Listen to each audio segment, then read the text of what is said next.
Capítulo 6. La actitud magistral. Una sola vez en la vida quedé paralizado por el temor. Fue durante un examen de cálculo, durante mi primer año en la facultad, para el que no había estudiado. Aún recuerdo el aula donde entré esa mañana primaveral, con el mal pensamiento de que iba en camino del fracaso.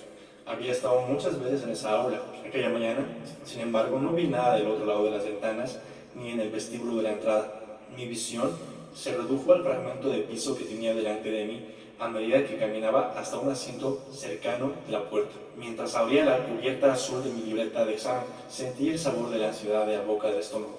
Eché un rápido vistazo a las preguntas del examen. Fue inútil. Pasé toda la hora mirando fijamente la página, mientras pensaba obsesivamente en las consecuencias que tendría de soportar. Los mismos pensamientos se repitieron una y otra vez en torbellino de temor y estremecimiento. Me quedé quieto, como un animal paralizado. Curaré. Lo que más me afectó de ese espantoso momento fue lo limitada que quedó mi mente. No pasé esa hora intentando desesperadamente formar alguna respuesta verosímil a aquellas preguntas. Tampoco soñé despierto. Simplemente me concentré en el terror y esperé que aquel tormento terminara. Este relato del tormento provocado por el pánico me pertenece. Hasta el día de hoy representa para mí la prueba más convincente del impacto devastador que el trastorno emocional tiene sobre la claridad mental. Ahora comprendo que mi sufrimiento fue probablemente un testimonio de poder del cerebro emocional para dominar, incluso paralizar el cerebro pensante. El grado en que los trastornos emocionales pueden interferir la vida mental no es ninguna novedad para los profesores. Los alumnos que se sienten ansiosos, enfurecidos o deprimidos no aprenden. La gente que se ve atrapada en estos estados de ánimo no asimila la información de manera eficaz ni la maneja bien. Como vemos en el capítulo 5, las emociones negativas poderosas desvían la atención hacia sus propias preocupaciones, interfiriendo el intento de concentrarse en otra cosa. En efecto, una de las señales de que los sentimientos han dado un viraje hacia lo patológico es que son tan inoportunos que aplastan cualquier otro pensamiento y sabotean continuamente los esfuerzos por presentar atención a cualquier otra tarea posible.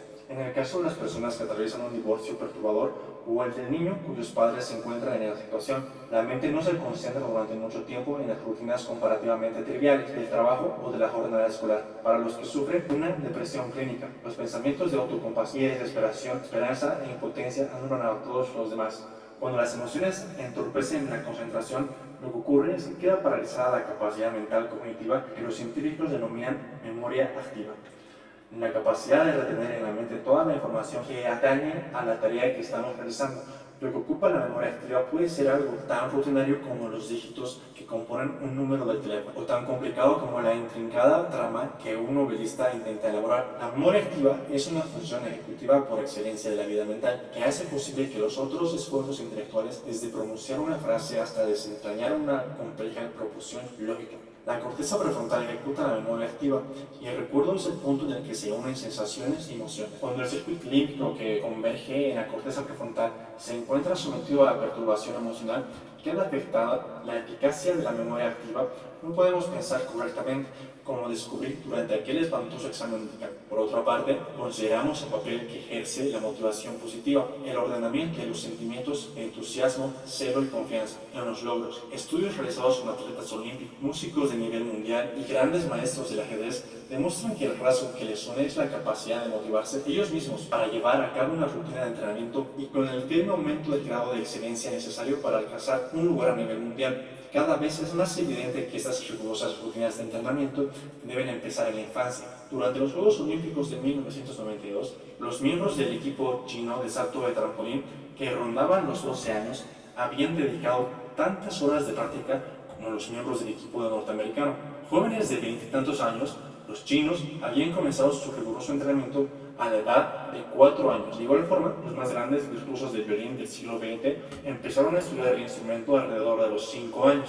Los campeones internacionales del ajedrez se iniciaron en este juego a una edad promedio de 7 años, mientras aquellos que solo alcanzaron importancia nacional comenzaron a los 10. El inicio temprano ofrece una ventaja de por vida. Los mejores alumnos de violín de la mejor academia de música de Berlín, todos ellos a principios de la veintena, habían dedicado 10.000 horas de su vida a la práctica, mientras los alumnos de segundo nivel habían alcanzado un promedio de unas 7.500 horas.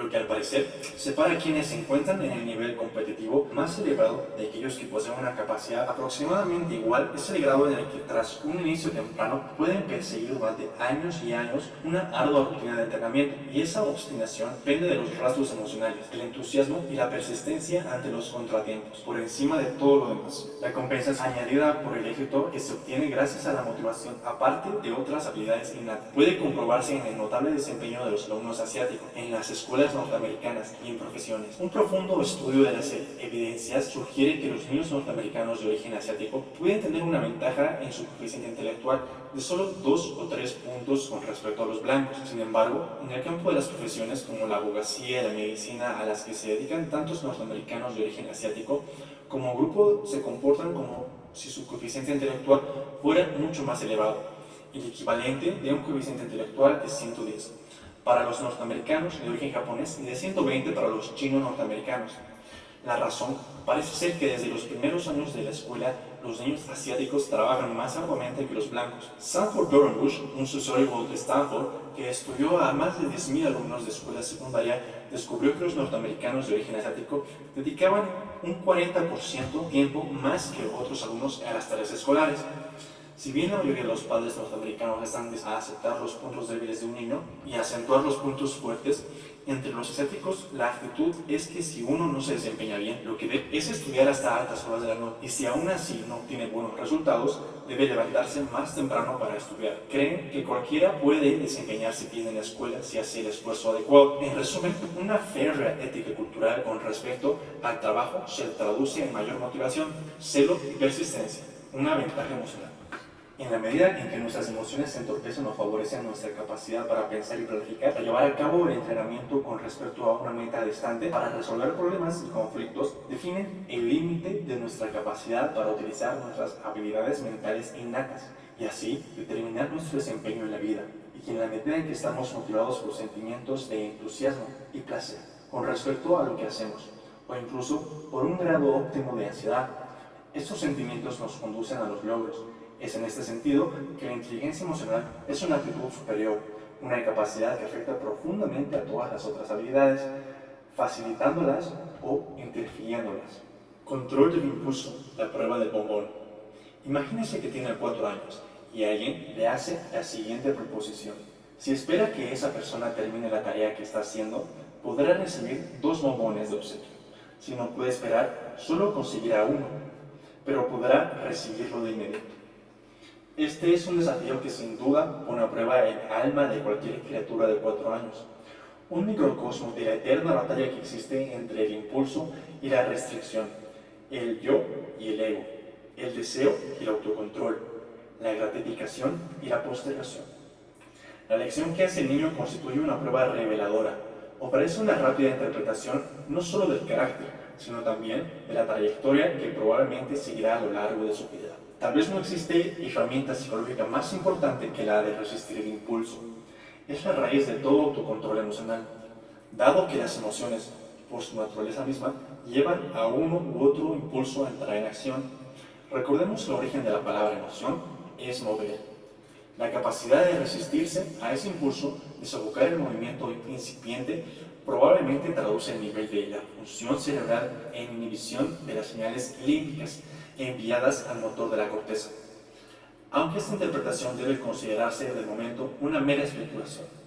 En cualquier caso, un importante estudio en el que el desafío del bombón se planteó a niños de 4 años muestra lo fundamental que resulta la capacidad de contener las emociones y de ese modo demorar el impulso, iniciado por el psicólogo Walter Mischel en la década del 60 en un jardín de infantes del campus de la Universidad de Stanford, en el que participaron sobre todo niños de la facultad de Stanford, alumnos graduados y otros empleados. El estudio siguió la trayectoria de los niños de 4 años hasta que concluyeron la escuela secundaria. Algunos de estos niños fueron capaces de esperar los interminables 15 o 20 minutos que el experimentador tardó en regresar. Con el fin de ayudarse en su lucha, se taparon los ojos para no tener que ver la fuente de la tentación, o apoyaron la cabeza en los brazos, hablaron solo, cantaron, jugaron con las manos y los pies, incluso intentaron dormir. Estos valientes niños de edad de preescolar consiguieron la recompensa de 2 bombones. Pero otros, más impulsivos, se apoderaron del único bombón casi siempre pocos segundos después de que el experimentador saliera de la habitación para terminar su tarea. El poder diagnóstico de la forma en que se manejó ese impulso resultó evidente unos 12 o 14 años más tarde, cuando esos mismos chicos fueron observados durante su adolescencia. La diferencia emocional y social entre los niños que se apoderaron del bombón y sus compañeros que demoraron la gratificación fue notable. Los que habían resistido la tentación a los 4 años, como adolescentes, eran más competentes en el plano social, personalmente eficaces, seguros de sí mismos y más capaces de enfrentarse a las frustraciones de la vida. Tenían menos probabilidad de derrumbar, paralizarse o experimentar una regresión en situaciones de tensión o ponerse nerviosos y desorganizarse cuando eran sometidos a presión. Aceptaban desafíos y procuraban resolverlos en lugar de renunciar, e incluso ante las dificultades confiaban en ellos mismos y eran confiables, tomaban iniciativa y se comprometían en proyectos. Y más de una década después aún eran capaces de postergar la gratificación para lograr sus objetivos. Sin embargo, aproximadamente la tercera parte de los chicos, los que se quedaron con el bombón, mostraron esas cualidades en menor medida y en cambio compartían rasgos psicológicos relativamente más conflictivos durante la adolescencia. Durante la adolescencia mostraron más inclinación a rehuir los contactos sociales, a ser tercos e indecisos, a sentirse fácilmente perturbados por las frustraciones, a considerarse malos o inútiles, a adoptar actitudes agresivas o quedar paralizados por el estrés, a ser desconfiados y resentidos por no obtener lo suficiente, a ser propensos a los celos y la envidia, a reaccionar de forma exagerada ante la irritación con actitudes bruscas, provocando así discusiones y peleas, y aún después de todos esos años seguían siendo incapaces de postergar la gratificación. Lo que se manifiesta de forma leve en los primeros años de vida alcanza una amplia gama de capacidades sociales y emocionales a medida que pasan los años. La capacidad de repasar el impulso es la base de una serie de esfuerzos, desde comenzar una dieta hasta obtener el título de médico. Algunos chicos, incluso a los 4 años, habían dominado lo esencial, eran capaces de interpretar la situación social como una situación donde la postergación resultaba beneficiosa, de apartar su atención de la tentación que tenían a mano y de distraerse mientras conservaban la necesaria perseverancia con respecto a su objetivo, los 2 bombones. Lo más sorprendente es que cuando los niños participantes del experimento fueron evaluados nuevamente al terminar la escuela secundaria, aquellos que a los 4 años habían esperado pacientemente eran alumnos superiores a aquellos que habían actuado según su capricho. Según las evaluaciones de sus padres, eran más competentes académicamente, más capaces de expresar sus ideas en palabras, de utilizar y responder a la razón, de concentrarse, de hacer planes y llevarlos a cabo, y más deseosos de aprender. Aún más asombroso resultó el hecho de que tenían puntajes increíblemente más altos que sus pruebas de aptitudes académicas.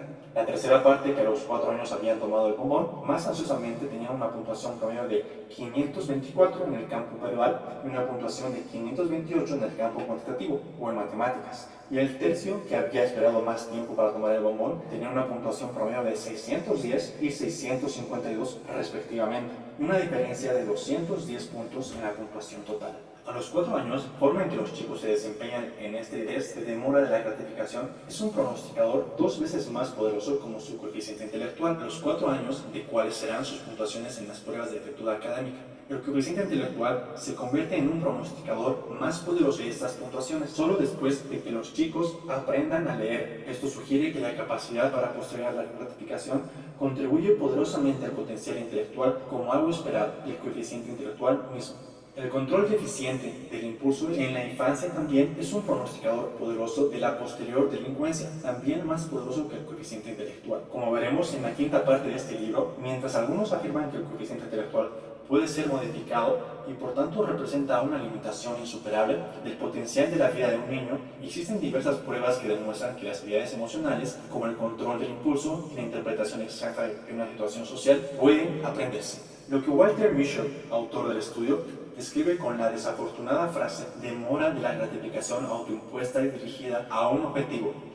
Es tal vez la esencia de la autorregulación emocional, la capacidad para retrasar un impulso al servicio de un objetivo, sea este construir una empresa o resolver una ecuación algebraica o conseguir un premio importante. Su descubrimiento pone de relieve el papel de la inteligencia emocional como una metacapacidad, determinándolo positiva o negativamente, que la gente puede utilizar sus otras capacidades mentales. Mal humor, pensamiento retorcido. Estoy preocupada por mi hijo. Acaba de empezar a jugar en el equipo de fútbol de la universidad, de modo que corre el riesgo de lesionarse en cualquier momento. Me resulta tan crispante verlo jugar que he dejado de asistir a los partidos. Estoy segura de que le decepciona que yo no vaya a verlo jugar, pero para mí es sencillamente insoportable. La narradora sigue una terapia de la ansiedad. Se da cuenta de que su preocupación no le permite llevar el tipo de vida que le gustaría. Pero cuando llega el momento de tomar una simple decisión, por ejemplo, si irá a ver a su hijo jugar al fútbol, su mente se ve invadida por pensamientos catastróficos. No es libre de elegir. Las preocupaciones anulan su capacidad de razonar. Como hemos visto, la preocupación es el núcleo del efecto dañino de la ansiedad que ejerce sobre cualquier clase de desempeño mental. Por supuesto, en un sentido la preocupación es una respuesta útil que sale mal.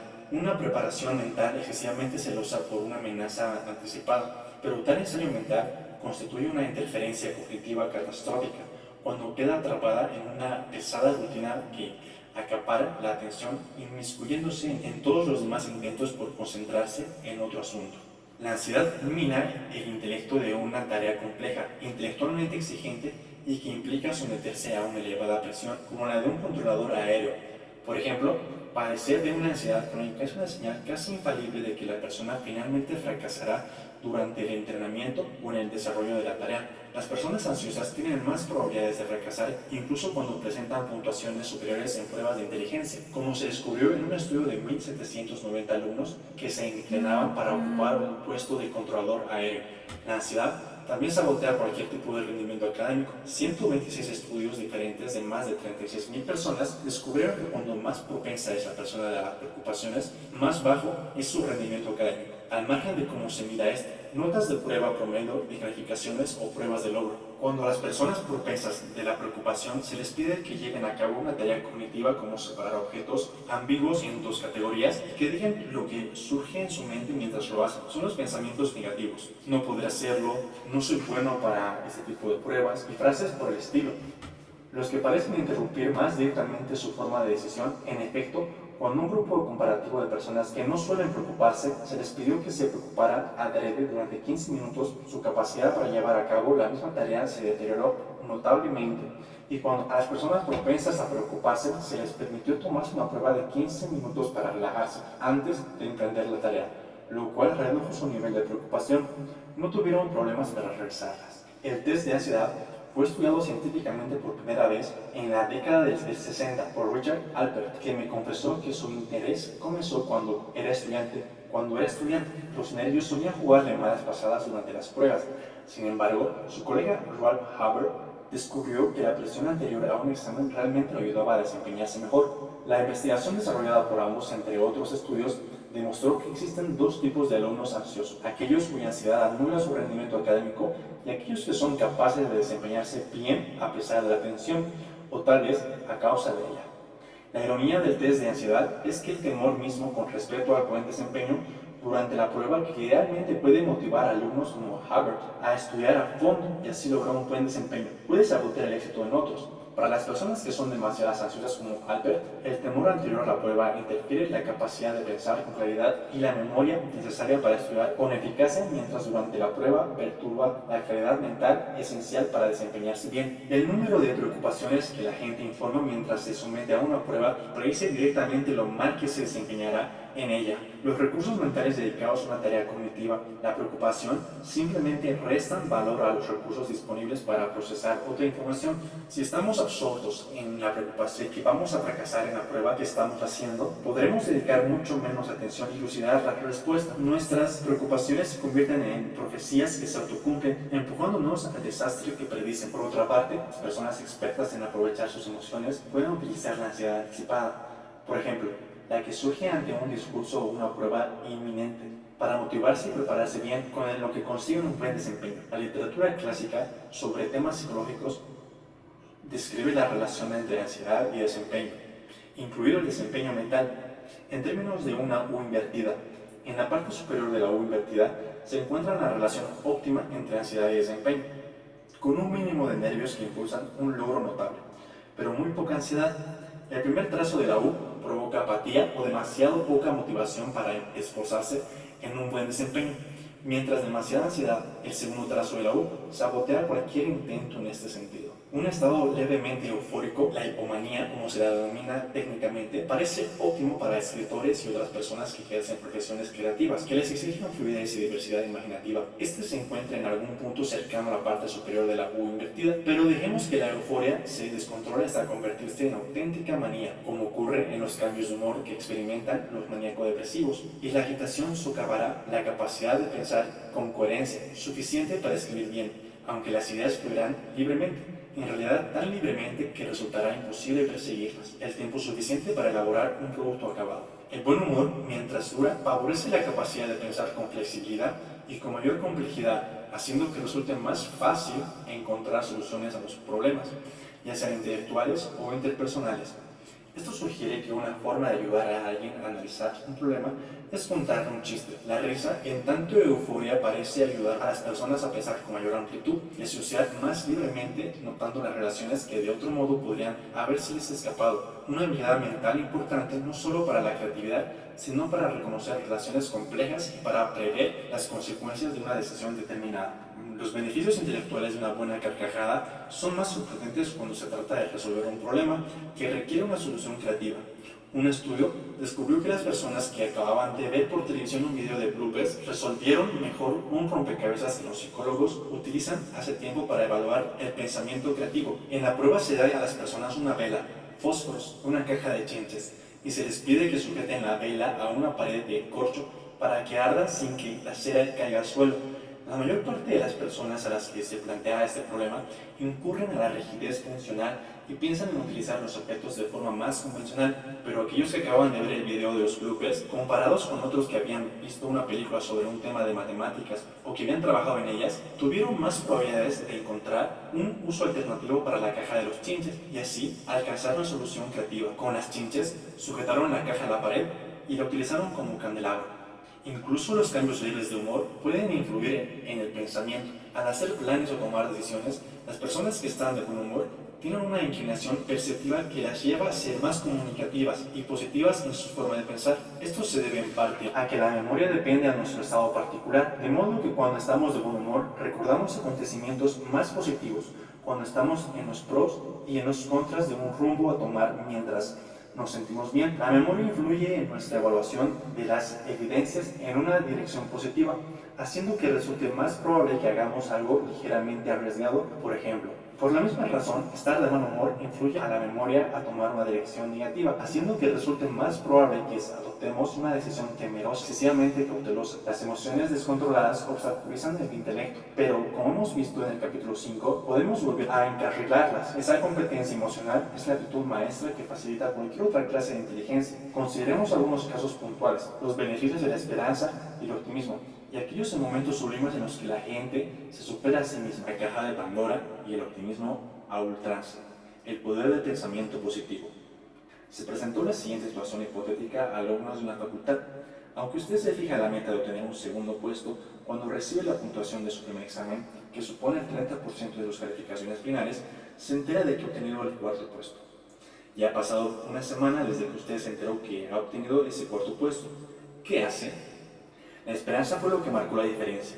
La respuesta dada por los alumnos que mostraban un elevado nivel de esperanza fue trabajar más arduamente y pensar en una variedad de cosas que pueden intentar para elevar su nota final. Los alumnos con niveles moderados de esperanza pensaron en diversas formas mediante las cuales podían levantar su nota, pero mostraron mucha menos decisión para llevarlas a cabo. Y como resulta fácil comprender, los alumnos con bajo nivel de esperanza renunciaron a ambas posibilidades desmoralizados. Sin embargo, la cuestión no es solo teórica. Cuando Snyder, el psicólogo de la Universidad de Kansas, que llevó a cabo este estudio, comparó los logros académicos reales de los alumnos de primer año que tenían un nivel elevado y un nivel bajo de esperanza, descubrió que la esperanza era un mejor pronosticador de las notas de su primer semestre de lo que habían sido sus puntuaciones en las pruebas de aptitud, que supuestamente pueden prever cómo se desenvolverán los alumnos en la facultad y muy relacionados con el coeficiente intelectual. Una vez más, dada aproximadamente la misma gama de capacidades intelectuales, las aptitudes emocionales marcan la diferencia crítica. La explicación de Snyder es la siguiente: los alumnos que abrigan muchas esperanzas se fijan metas más elevadas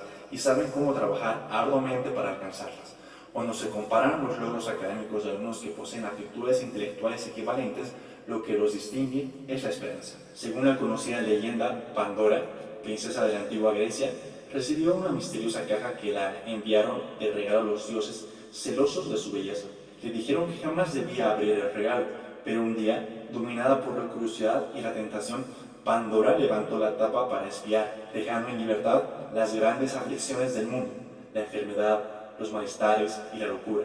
Pero un Dios compasivo le permitió cerrar la caja justo a tiempo para atrapar el único antídoto que hace soportable las desdichas de la vida, la esperanza. La esperanza, según están descubriendo los modernos investigadores, hace algo más que ofrecer un poco de solaz en medio de la aflicción. Juega un papel increíblemente poderoso en la vida al ofrecer una ventaja en ámbitos tan diversos como los logros académicos y la aceptación de trabajos pesados. En un sentido técnico, la esperanza es algo más que el punto de vista alegre de que todo saldrá bien. Snyder lo define de una manera más específica como creer que uno tiene la voluntad y también los medios para alcanzar sus objetivos, sean estos cuales fueran. La gente suele discrepar con respecto al grado general en que abrigan esperanzas en este sentido. Algunos piensan en ellos mismos como capaces de salir de un atolladero o de encontrar la forma de solucionar problemas, mientras otros sencillamente no se consideran poseedores de la energía, la habilidad ni los medios para alcanzar sus objetivos. Las personas que muestran niveles elevados de esperanza, descubrió Snyder, comparten ciertas características, entre otras la de ser capaces de motivarse ellos mismos, sentirse lo suficientemente hábiles para encontrar formas de alcanzar sus objetivos, asegurarse cuando se encuentran en un aprieto que las cosas van a mejorar, ser lo suficientemente sensibles para encontrar diversas maneras de alcanzar sus metas o modificarlas si se vuelven imposibles, y tener la sensación de reducir una tarea monumental en fragmentos más pequeños y manejables. Desde la perspectiva de la inteligencia emocional, abrigar esperanzas significa que uno no cederá a la ansiedad abrumadora, a una actitud derrotista ni a la depresión cuando se enfrenta a desafíos o contratiempos. En efecto, las personas que abrigan esperanza muestran menos presión que las demás que ya actúan para alcanzar sus objetivos, son menos ansiosas en general y tienen menos dificultades emocionales. Optimismo, el gran motivador. Los norteamericanos que siguen de cerca la natación tenían grandes esperanzas deportistas en Matt Biondi, un miembro del equipo olímpico estadounidense que en los Juegos de 1988 algunos comentaristas deportivos pronosticaban que Biondi tenía posibilidades de igualar la hazaña que había logrado Mark Spitz en 1972 al obtener 7 medallas de oro, pero Biondi terminó con un desalentador tercer puesto en su primera actuación, los 200 metros libres. En su siguiente participación, los 100 metros mariposa, Biondi perdió el oro por un mínimo margen ante otro nadador que hizo un esfuerzo mayor en el último metro. Los pronosticadores deportivos supieron que las derrotas desalentarían a Biondi en sus siguientes actuaciones, pero Biondi se recuperó de las derrotas y obtuvo una medalla de oro en cada una de sus 5 carreras siguientes. Un observador que no se sorprendió por la recuperación de Biondi fue Martin Seligman, psicólogo de la Universidad de Pensilvania, que ese mismo año había sometido a Biondi a pruebas de optimismo. En un experimento llevado a cabo en Seligman, el entrenador de natación le dijo a Biondi durante un evento especial destinado a exhibir el mejor rendimiento de Biondi que había hecho una marca peor que la que realmente había conseguido. A pesar de su abatimiento, cuando se le pidió a Biondi que descansara y volviera a intentarlo, su rendimiento, que en realidad ya era muy bueno, fue aún mejor. Pero cuando otros miembros del equipo a los que se informó erróneamente que habían hecho una marca mala y cuyas puntuaciones en el test demostraban que eran pesimistas, lo intentaron una vez más, su rendimiento fue aún peor. Ser optimista, al abrigar esperanzas, significa tener grandes expectativas de que en general las cosas saldrán bien en la vida a pesar de los contratiempos y las frustraciones. Desde el punto de vista de la inteligencia emocional, el optimismo es una actitud que evita que la gente caiga en la apatía, la desesperanza o la depresión ante la adversidad. Y al igual que la esperanza, su prima hermana, el optimismo, reporta beneficios en la vida. Por supuesto, siempre y cuando sea un optimismo realista. Un optimismo demasiado ingenuo puede resultar catastrófico. Seligman define el optimismo en función de la forma en que la gente se explica a sí misma sus éxitos y sus fracasos. Las personas optimistas consideran que el fracaso se debe a algo que puede ser modificado de manera tal que logren el éxito en la siguiente oportunidad, mientras las personas pesimistas asumen la culpa del fracaso, adjudicándolo a alguna característica perdurable que son incapaces de cambiar. Estas explicaciones destinadas tienen profundas implicaciones en cuanto a la forma en que la gente reacciona ante la vida. Por ejemplo, en respuesta a una decepción como la de ser rechazado por un trabajo, los optimistas suelen reaccionar activa y esperanzadoramente, formulando un plan de acción, por ejemplo, o buscando ayuda y consejo. Consideran el contratiempo como algo que tiene remedio, En contraste, los pesimistas reaccionan ante estos contratiempos suponiendo que no pueden hacer nada para que las cosas salgan mejor la próxima vez y por lo tanto no pueden hacer nada con respecto al problema. Consideran que el contratiempo se debe a alguna deficiencia personal que siempre los afectará. Como ocurre con la esperanza, el optimismo predice el éxito académico. En un estudio en el que participaron 500 alumnos de primer año de la clase de 1984 de la Universidad de Pensilvania, las puntuaciones de estos en un test de optimismo fueron un mejor pronosticador que las puntuaciones de las pruebas de actitud a las que habían sido sometidos. Cuando asistían a la escuela secundaria, Seligman, que fue quien los estudió, dijo: los exámenes de ingreso a la facultad evalúan el talento, mientras el estilo explicativo revela quién abandona. Es la combinación de talento razonable y la capacidad de seguir adelante ante las derrotas lo que conduce al éxito. Lo que falta en las personas de habilidad es motivación. Lo que uno necesita saber con respecto a alguien es si seguirá adelante cuando las cosas resulten frustrantes. Tengo el presentimiento de que para un nivel de inteligencia determinado, su logro real reside no solo en el talento, sino también en la capacidad para soportar la derrota. Una de las demostraciones más reveladoras del poder del optimismo para motivar a la gente es un estudio llevado a cabo por Seligman sobre los vendedores de seguros en las empresas Netherlands. Ser capaz de aceptar un rechazo con elegancia es esencial en cualquier clase de venta, sobre todo cuando se trata de un producto como un seguro, en el que la proporción de respuestas negativas puede ser desalentadoramente elevada comparada con la de las respuestas positivas. Por esta razón, alrededor de 3/4 de vendedores de seguros abandonan la actividad en los 3 primeros años. Seligman descubrió que los vendedores nuevos que eran optimistas por naturaleza vendían el 37% más de seguros en los 2 primeros años de trabajo que los pesimistas. Y durante el primer año, los pesimistas abandonaban en doble proporción que los optimistas. Más aún, Seligman convenció a Medline de que contratara a un grupo especial de aspirantes que habían obtenido una puntuación elevada en un test de optimismo, pero que fracasaban en las pruebas normales de selección, que comparaban una serie de actitudes de los candidatos con un perfil estándar basados en respuestas de agentes que habían tenido éxito. Este grupo especial superó a los pesimistas en un 21% durante el primer año y un 57% durante el segundo.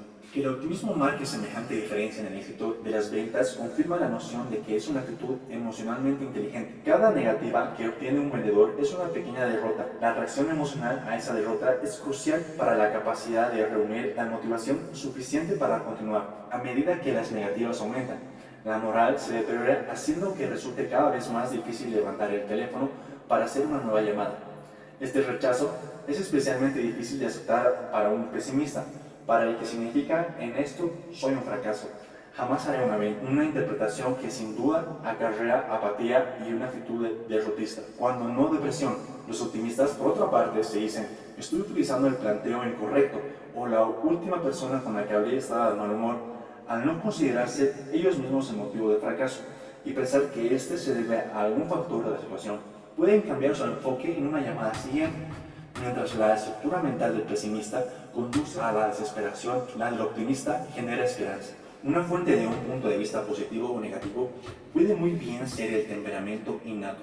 Algunas personas por naturaleza tienen tendencias a una u otra actitud, pero como veremos también en el capítulo 14, el temperamento puede ser suavizado por la experiencia, el optimismo y la esperanza.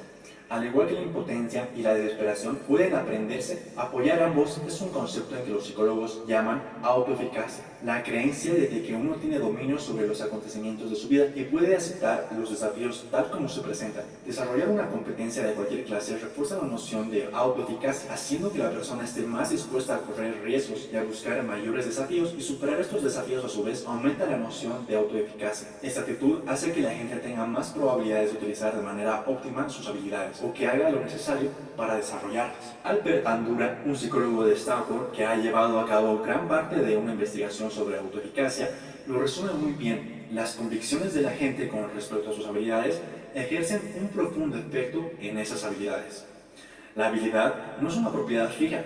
Existe una enorme variedad en la forma en que uno se desempeña. Las personas que tienen una idea de autoeficacia se recuperan de los fracasos, abordan las cosas en función de cómo manejarlas en lugar de preocuparse por lo que puede salir mal. La neurobiología de la excelencia.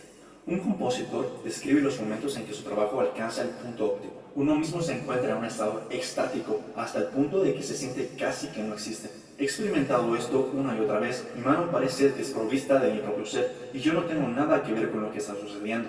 Simplemente me quedo sentado en un estado de admiración y desconcierto, y todo fluye por sí mismo. Su descripción es notablemente parecida a los de cientos de hombres y mujeres diversos, alpinistas, campeones de ajedrez, cirujanos, jugadores de básquet, ingenieros, gerentes e incluso archivistas. Cuando hablan de una época en la que se superaban ellos mismos en alguna actividad preferida, el estado que describen recibe el nombre de flujo. En los trabajos de Mihaly Csikszentmihalyi, el psicólogo de la Universidad de Chicago, que ha reunido durante 2 décadas de investigación estos testimonios de desempeño óptimo. Los atletas conocen este estado de gracia como la zona en la que la excelencia no requiere ningún esfuerzo, la multitud y los competidores desaparecen. Felizmente absorbidos por ese momento, Diane Rowe, que obtuvo una medalla de oro en esquí en los Juegos Olímpicos de Invierno de 1994, dijo al concluir su participación en una carrera de esquí que no recordaba nada salvo estar inmersa en una relajación. Me sentía como una cascada. Ser capaz de entrar en el así llamado flujo es el punto óptimo de la inteligencia emocional. El flujo representa tal vez lo fundamental en preparar las emociones al servicio del desempeño y el aprendizaje. En el flujo las emociones no solo están contenidas y canalizadas, sino que son positivas. Están estimuladas y alineadas con la tarea inmediata. Quedar atrapado en el aburrimiento de la depresión o en la agitación de la ansiedad significa quedar excluido del flujo. Sin embargo, el flujo o un microflujo más tenue es una experiencia que casi todo el mundo tiene de vez en cuando, sobre todo cuando alcanzas el desempeño óptimo o llega más allá de sus límites iniciales. Tal vez queda mejor captado por el extático acto amoroso, la fusión de dos seres en uno fluidamente armonioso. Esa es una experiencia magnífica. El sello de flujo es una sensación de deleite espontáneo, incluso de embellecelo. Debido a que el flujo provoca una sensación tan agradable, es intrínsecamente gratificante. Es un estado en el que la gente queda profundamente absorta en lo que está haciendo, dedica una atención exclusiva a la tarea y su conciencia se funde con sus actos. En efecto, reflexionar demasiado sobre lo que está ocurriendo interrumpe el flujo. El solo pensar, estoy haciendo esto maravillosamente bien, puede interrumpir la sensación de flujo. La atención queda tan concentrada que la persona solo es consciente de la estrecha gama de percepción relacionada con la tarea inmediata y pierde la noción del tiempo y espacio. Un cirujano, por ejemplo, recordó una desafiante operación durante la cual se encontraba en ese estado de flujo. Cuando concluyó la operación, vio un montón de cascotes en el suelo de la sala de operaciones y preguntó qué había ocurrido.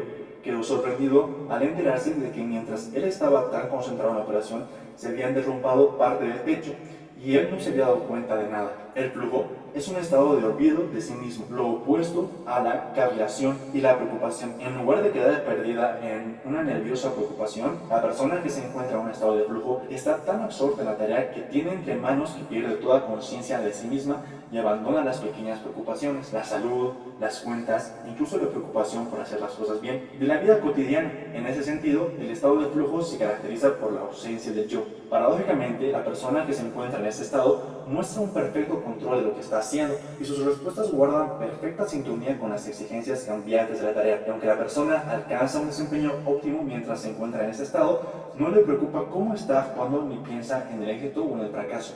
Lo que le motiva es el puro placer del acto mismo. Existen varias maneras de alcanzar el estado de flujo. Una es concentrarse intencionadamente en la tarea a realizar. La concentración elevada es una esencia del estado de flujo. A las puertas de esta zona parece existir un circuito de retroalimentación. Serenarse y concentrarse lo suficiente para comenzar la tarea puede exigir un esfuerzo considerable y este primer paso exige cierta disciplina. Pero una vez que la concentración empieza a consolidarse, exige una fuerza propia que ofrece al mismo tiempo el alivio de la turbulencia emocional y hace que la tarea resulte fácil. La entrada en esta zona también puede producirse cuando la persona encuentra una tarea para que la que tiene habilidades y se compromete en ella a un nivel en cierto modo pone a prueba su capacidad. Como me comentó Csikszentmihalyi, la gente parece concentrarse mejor cuando las exigencias son un poco mayores de lo habitual y son capaces de dar más de lo habitual. Si se le exige demasiado poco, la gente se aburre. Si tiene que ocuparse de demasiadas cosas, se vuelve ansiosa. El estado de flujo que produce en esta delicada zona entre el aburrimiento y la ansiedad.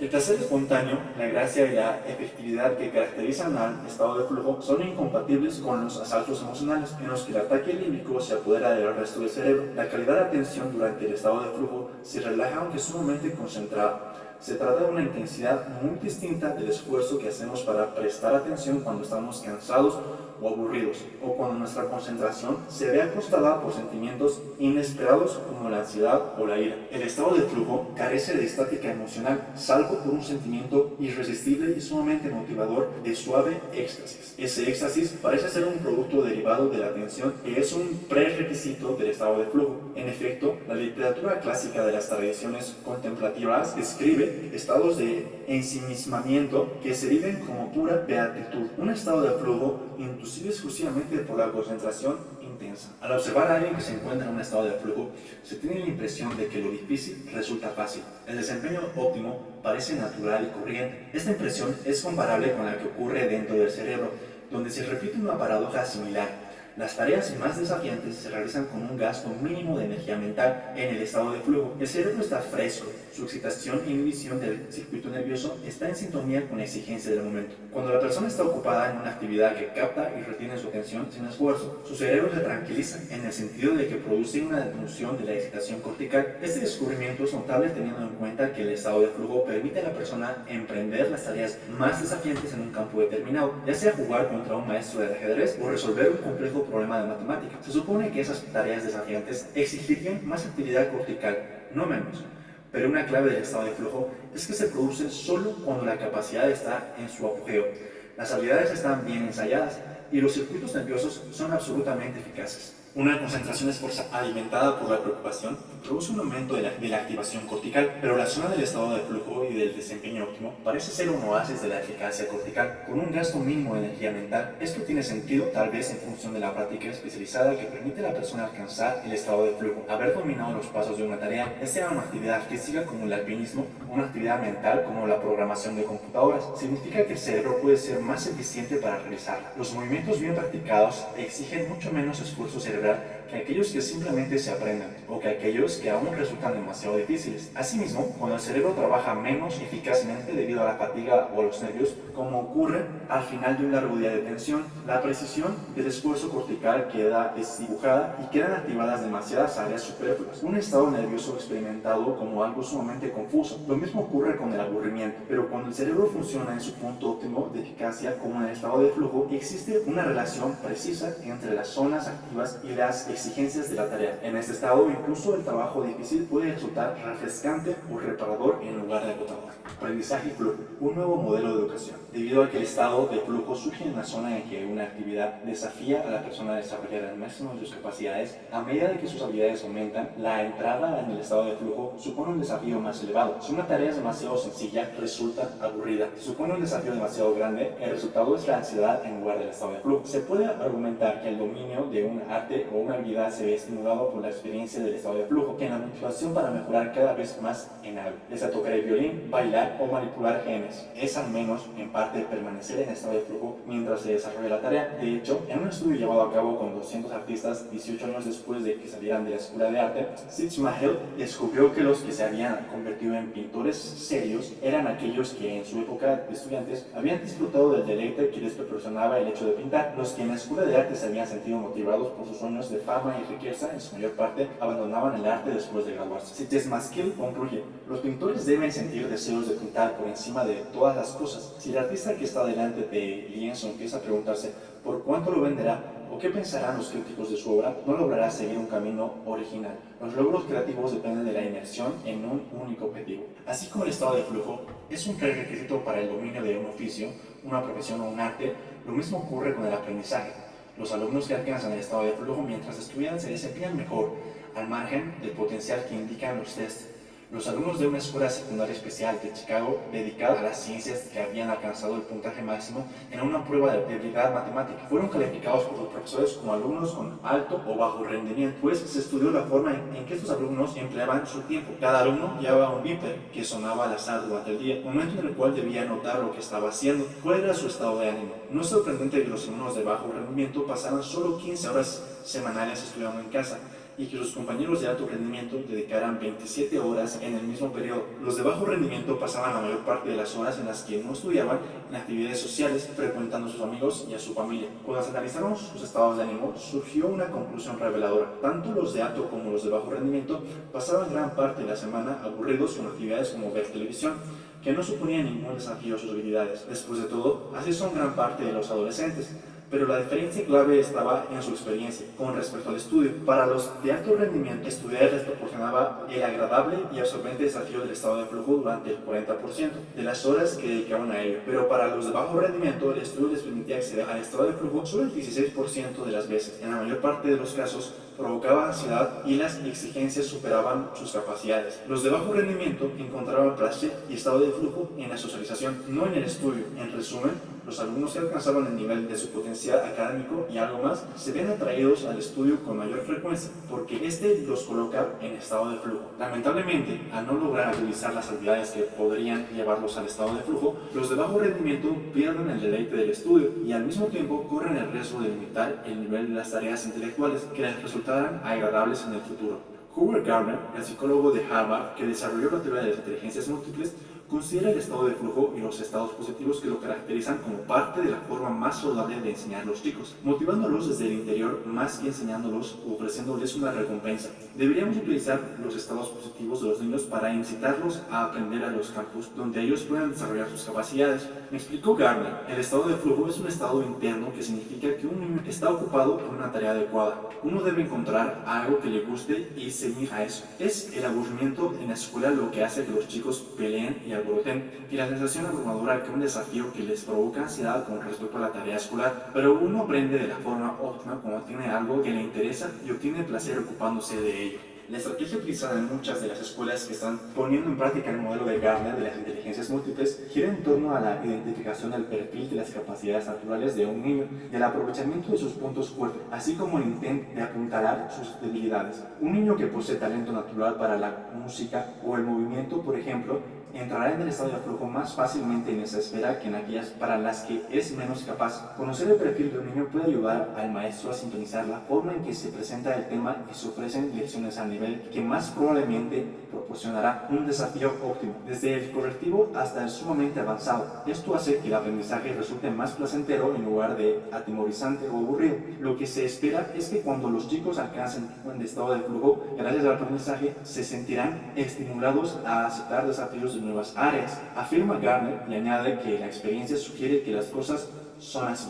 En un sentido más general, el modelo del estado de flujo sugiere que idealmente alcanzar el dominio de una habilidad o un conjunto de conocimientos debería ocurrir con naturalidad, mientras el niño es atraído a aspectos que lo comprometen espontáneamente y que en esencia son de su agrado. Esa pasión inicial puede ser la semilla de niveles elevados de realización, mientras el niño llega a comprender que dedicarse a ese campo, ya sea la danza o las matemáticas o la música, es una forma de experimentar la dicha que proporciona el estado de flujo, y dado que es necesario forzar los límites de la propia capacidad para sustentar el estado de flujo, esto se convierte en un motivador esencial para hacer las cosas cada vez mejor, con lo cual el niño se siente feliz. Esto, por supuesto, es un modelo más positivo de aprendizaje y educación del que la mayoría de nosotros encontramos en la escuela. ¿Quién no recuerda que la escuela, al menos en parte, significaba interminables horas de aburrimiento matizados por momentos de gran ansiedad? Buscar el estado de flujo a través del aprendizaje es una forma más humana, más natural y muy probablemente más eficaz de ordenar las emociones al servicio de la educación. Esto habla del sentido más general en que canalizar las emociones hacia un fin productivo es una actitud magistral.